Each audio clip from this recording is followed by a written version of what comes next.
It is the final Schmidt Storm before the inauguration. I'm in Vegas. You got questions? I have answers. Let's get started. The question is, what can Democratic senators do to oppose the worst of Trump's nominees? Democratic senators, as you know, are in the minority, and they're going to stay in the minority.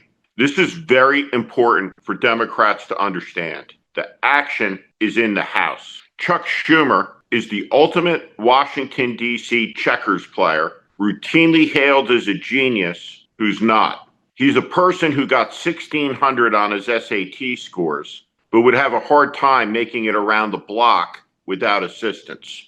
You have a guy who's been hailed for 20 years as a political genius who has played the hand over these last elections and left the Democrats without much possibility of getting back into the majority before 2028 because of the map.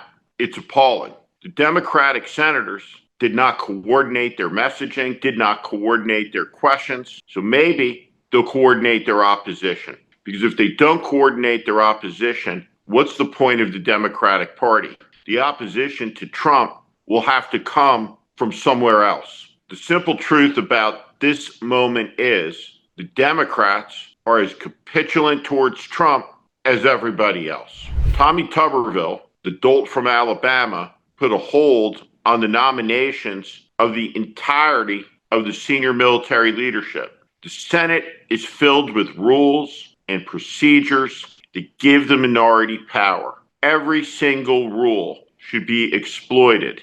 Democrats should put holds on these nominations or make clear that they'll hold up nominations everywhere. Grind the government to a halt. Make it clear that the ascension of Pete Hegseth and Tulsi Gabbard into these life and death positions is unacceptable. And the Democrats should be on every television show. They should be shouting from the mountaintops. They should be holding news conferences. And instead, they're appeasing Trump and they're rolling over. And it is utterly, absolutely unacceptable, particularly with America's fighting men and women. These Democratic senators have an absolute obligation and responsibility to have the backs of those men and women in a way, for example, that Joni Ernst does not. Question is, how should Americans feel about the big tech CEOs descending on Washington, D.C. for the inauguration? AI's Sam Altman, Mark Zuckerberg, Elon Musk, all of them, Jeff Bezos, and more, gathered together. They're not there to witness the peaceful transition of power and the majesty of an American inauguration. That did not happen in 2020. And so this inauguration is stained by that travesty.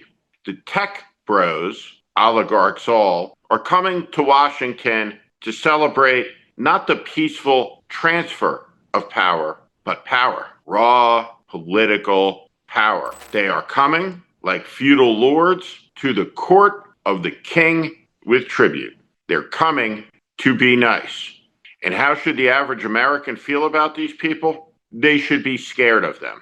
They should be frightened because they have immense power and the fear isn't baseless. American people should view them the way our ancestors viewed the railroad barons at the beginning of the industrial age, with a lot of skepticism.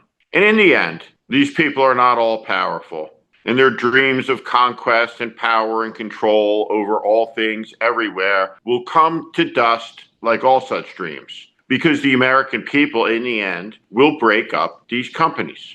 There was a king once. He was a bad king. The American farmers overthrew him, and we became a country. And because mankind is ingenious, there are all sorts of people who have tried in all sorts of new ways to become kings in America.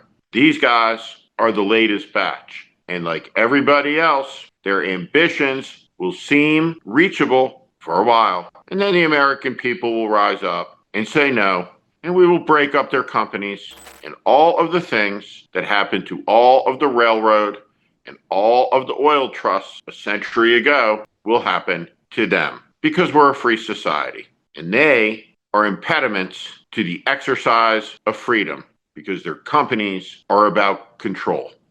The question is, what is my reaction to Donald Trump raising the American flag to full staff in violation of protocol during the mourning period, which lasts 30 days for President Jimmy Carter.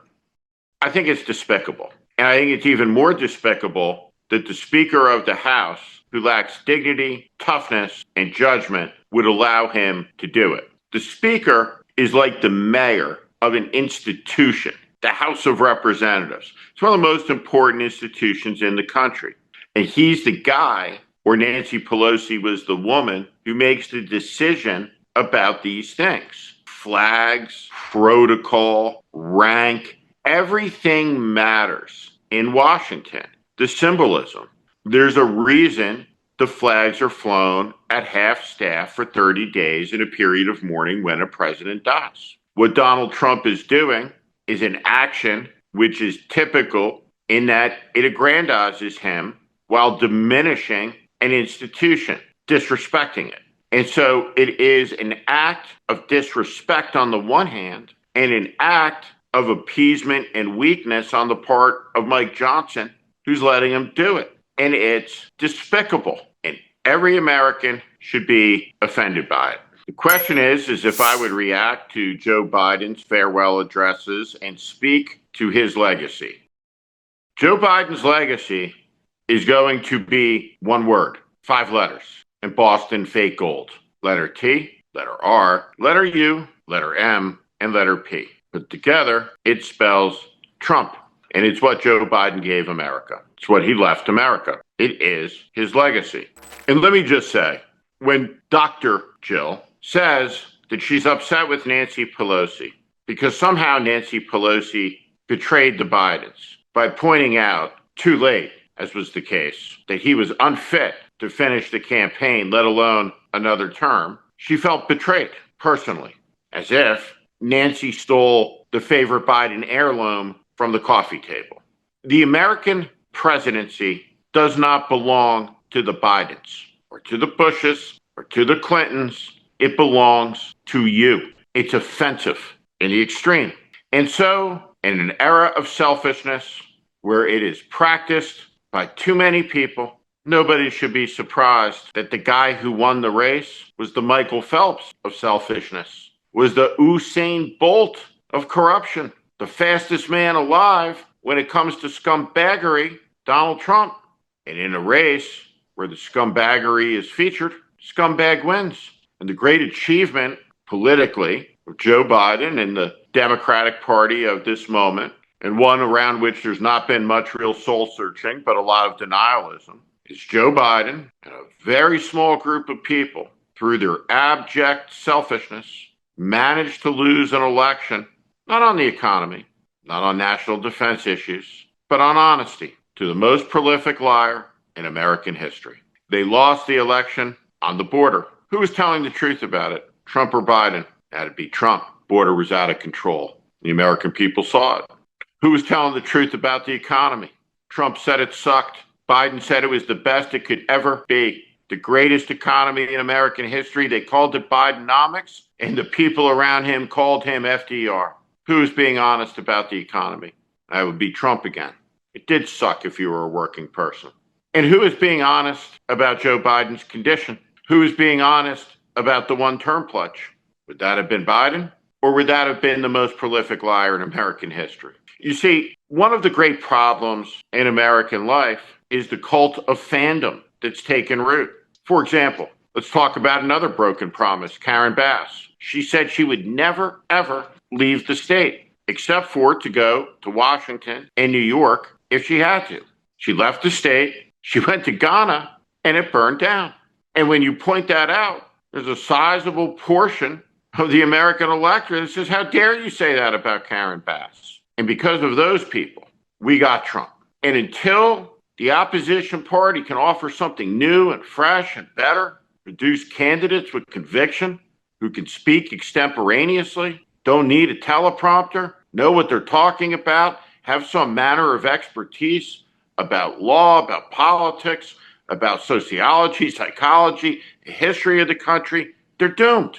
It's the greatest defeat by a political party in American history, not by the nature of the vote count, but because of who the opposition was. When a political party loses to an unfit movement, an unfit, immoral leader, it must reflect on itself. If you're a Democrat out there, you're mad at me for saying this, you're nuts. This is the warning. I want to win again in 4 years before they burn the country completely down. I'm Steve Schmidt. This is The Warning, and I invite you to subscribe on our Substack, on our YouTube channel. Follow us. Welcome to the community.